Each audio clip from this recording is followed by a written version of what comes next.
JD Vance just went scorched earth over a violent street attack caught on camera, and his message to law enforcement was blunt. Throw their asses in jail. You have to hear this. But first, please make sure you're following, liking, and sharing Explain America.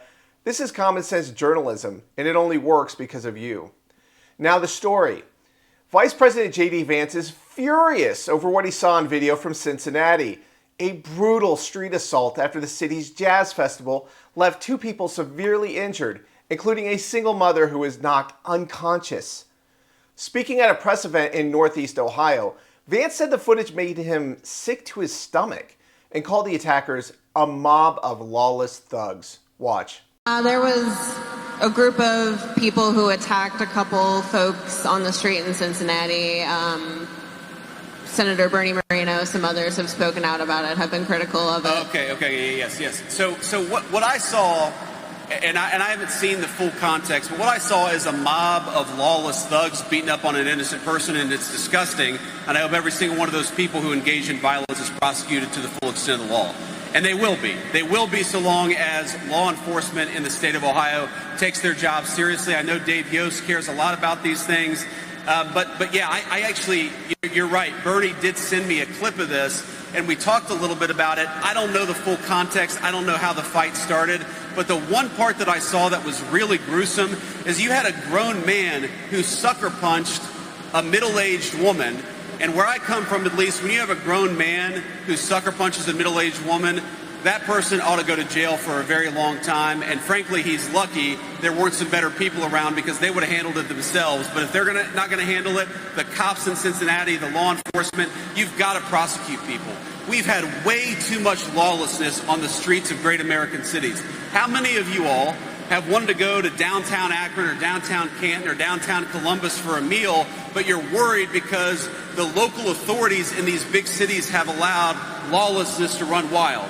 We have got to make great American cities safe again for families and children. If you want to take your wife or your children out for a meal, you shouldn't be worried about street violence. And the only way to destroy that street violence is to take the thugs who engage in that violence and throw their asses in prison.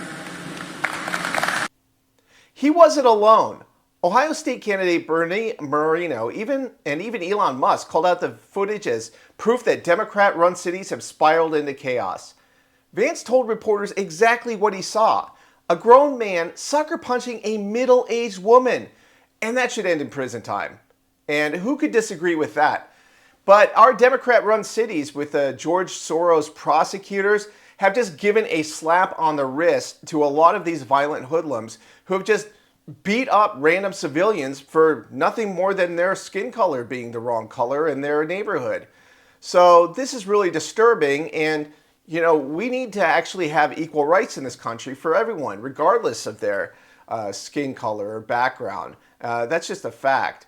So, look, we have these videos. They've come out. They're obviously sensitive. But when you have, like, just innocent civilians being punched and left unconscious, we should all unite together as Americans and condemn it. You know, 5 people have been charged with this. And the police chief claims that there are more arrests coming, but get this, Dakira Vernon, one of the worst offenders, was released on $400 bond. We're talking about vulnerable people who are just minding their own business after a jazz festival and just getting assaulted randomly on the street. Now, it doesn't matter who the attackers are. This is unacceptable. And there needs to be equal justice for everyone in this country to protect our victims and keep these things from happening. So we'll keep following the case. Do you agree with JD Vance? I mean, you know, we got to have law and order, right? I mean, you tell me what you think in the comments below. Thanks for watching Explain America.